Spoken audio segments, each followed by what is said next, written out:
In part one, you just finished by talking about all those roadworks. I mean, you must have had a massive mailbox about people who didn't like what was going on, even though you said you held out and did this and that. I mean, come on, it was a bit of a mess for a lot of people, wasn't it? Absolutely, it was a shocking mess for Onken constituents and anyone coming from the North of the Island. I was not in the department when that initial decision was made. Was there enough robust questioning around those decisions? Were they the only options? I don't know.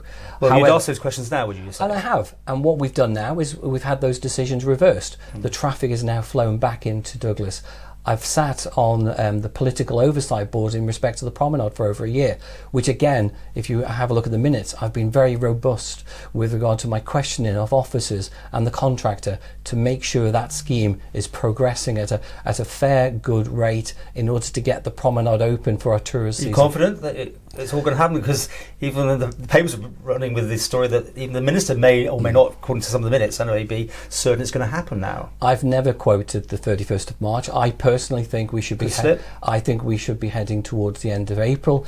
It's all about where we should finish. As long as it's not in front of a hotel, as long as it's not in front of a key business, it makes no difference if we push that a little bit out to make sure that we get the work done. So because there is pressure on the number. When you give of a date, it's always up for a full, isn't it? It is, and I've never done that. And if you go back through our previous interviews, I've always been in favour of just making sure we reach that point as soon as possible. You have responsibility for TT, do you not, as such? Massive this year, but we're looking ahead now, and I want your views on how you see things developing. I mean, this must be upmost to be sorted one way or the other quite early, I'm guessing, because you've got people committing. Yeah, this isn't just about TT. This is also about our tourism industry. Yes, okay. We can round it up, but TT in particular, I'm interested. The whole industry is flatlined. We know that, and we've got one heck of a job. I will even use we've got a hell of a job to get this back, to get the thing started again, to actually start to looking at it. With regard to TT in 2021, I still remain hopeful and confident that we may be able to put it on. However, that changes every day. Yes, okay. We've now got 3 cases of COVID on the island, although they're not in the community. I'm just thinking overseas in general, the cases are on the rise again. We've got to hit certain criteria before we even open any borders, unless things change drastically, of course. Well, this isn't. It goes beyond the TT. It's well before the TT. We've got a tourism season that's due to open in March in 2021, and every single hotel out there, every single business that's related to our tourism sector needs that tourism season to start. Personally, I really wanted us to reach level 3 of our border controls by the end of this month, if possible. Definitely by December, in order to allow people to come in and out of during the Christmas period. With what they're doing at the minute? I mean, you're happy where they are? Because just come back from Guernsey, of course, they're allowing people in if they keep to exactly the same system as if Manx returnees come in. Are we not missing a trick on that? Because people like grandparents and things could come in and would happily self-isolate. They're not allowed in if they're not Manx. Yeah, personal view is I don't see too much difference between level 4 and level 3. Yeah. I think as we get closer to Christmas, there will be more pressure applied on the government to allow families to sponsor people to come over for Christmas and to spend the holidays with them. It's going to be an incredibly difficult period for the government to make that call. I personally, with going back to your original question on tourism, we've got to make a decision of, will the tourism season start in March? Will you take this decision, do you think? I'm hoping it has to be made probably by the end of October, November. And that'd be TT as well, would it? No, I think you can leave that later. I think TT can wait until January, February time, because we've got to think about kick-starting our tourism season first. You've got the sailing cruise liners, which book years in advance. Yeah. They will also have to be told, surely. Well, it's all about our airlines as well, because they've got to publish their schedules. So they need, most of us book our holidays, at least 6 months in advance. So those schedules need to go online probably in October or November at the very latest. Okay, so much of that, but other things you're looking forward to this coming year, or on your list of things he's done? Yeah, I mean, again, I didn't want to miss anything off. Right. I've got a list here of one of the things. Not too long though, please. Just the highlights. Here we are, putting down the foundations to help our tourist sector again, improving foster care services on the island, getting the new Manx gas agreement in place as quickly as possible. I'm still in favour of an independent regulator of our utilities on the island, starting to seriously look at our training, our skills with the over 20, over 50s and under 24s. Getting the small business debtors register, something that I've been calling for since 2016. How many of these do you think you'll get a tick on then? I think a lot of them we can. Rebuilding confidence in our airlines, another one. Yeah. Addressing the growing concern for homelessness on the island. Delaying the area plan for the East is another one, very close to my heart with a constituency MHK hat on, because we don't know what the current population figure is on the island. So we should wait until we have that census. Have you got support for these? I mean, I have to generalise these up because there's so many different things. Do you think you've got support, or was you just going to be holding your hand up, trying for something? No, I think a lot of these can be achieved. We've also got to put greater pressure on the police to make sure there's a presence in Onken to deal with antisocial behaviour. Yeah, very quickly. That keeps coming up. Is it under control yet, or? It is. I think the police have done a fantastic job to have a greater. Keeps getting this. It's not. It's all over the island. Yeah, it's just happens. It's just highlighting in Onken. It is across the island that we've got bigger problems with drugs and alcohol on the Isle of Man. Mental health that also have got to be addressed. But if you just take antisocial behaviour, there's been some terrible incidents in the last few months. The police have stepped up their patrols.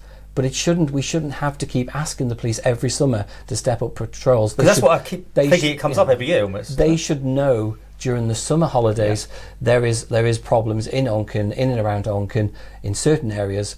The police should automatically increase the patrols. In this last year, if you would you step up to the plate if a ministerial position came up? Are you still hungry for that? I mean, I say hungry. I mean, you may not want to use that word. I think last year I said to you that I was feeling more settled in the job. Yeah. But what's happened? If somebody came along to me and said, "Rob, would you mind taking on this job?" I wouldn't hesitate.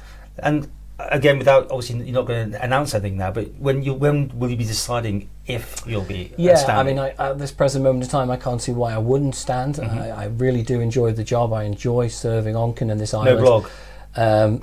I'll probably do something else if I was re-elected. I'm sure you said last year never again. No, almost. Well, I've written over 300,000 words. So when somebody says, "What have I done?" but it's been great to look back on some things and to do again. So probably in May or June next year. Okay, so really, as the Parliament's coming to its conclusion, I think we've got to see this Parliament through. But in that time, I'm going to have to work tirelessly to rebuild our tourist sector. And as I say, I keep using the word flatline. Yeah. It isn't a real problem. What do you say to those hoteliers and people like that? I mean, I feel for them. I really, genuinely feel confidence was on the increase. We had turned a major corner with our tourism offering. We've now got to start again from scratch. But there may be an opportunity to do things slightly different as well. Oh, okay. You can tell us about when you know, or when you can tell us. I mean, obviously some of these hotels have been suddenly put on the market as well, which is, Some of those hotels have been on the market for a number of years, so it's not suddenly that all Douglas Promenade hotels have gone on the market this year. A sudden flurry of adverts. They've been on for a while. It's obviously just caught the attention of people and put two and two together. Out of 10 for yourself? And for myself, any feedback on that? Well, again, I'll do what I normally do. I think from a government point of view... there's 2 votes here. For you, first of all, though. Okay, for me personally, I'm somewhere between 7 and 8. I think from, during the COVID lockdown, I spent hundreds of hours, working with businesses, working with individuals. I do, I have made mistakes as an MHK. I've let people down. I know that. But not from trying. Okay. Not from trying. I just can't. Colleagues down, or let your constituents down? I've let constituents down where I just cannot get the information, or I can't get the result that they want, and it's difficult at times. But I think 7 or 8 is where I sit for myself. And for the Quayle administration, I think somewhere between 8 and 9, because again they've done most things absolutely right, and I think they've got the public behind them.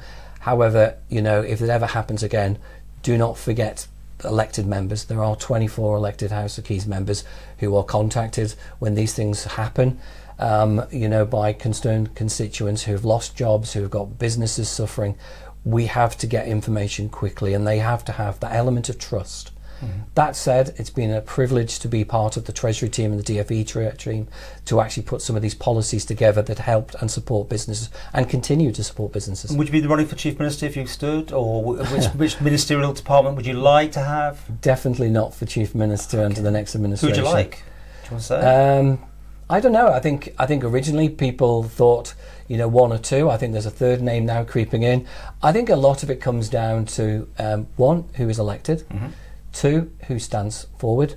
But I think the next Chief Minister has to be more approachable in some way. I mean, I don't get me wrong, the current Chief Minister has been very good. I think he's handled COVID very well. But I think I've also enjoyed working with the Treasury Minister during the lockdown to put these policies together. So Al Cannon, you like there basically there, and Mr. Palmer, would you like if you had a choice?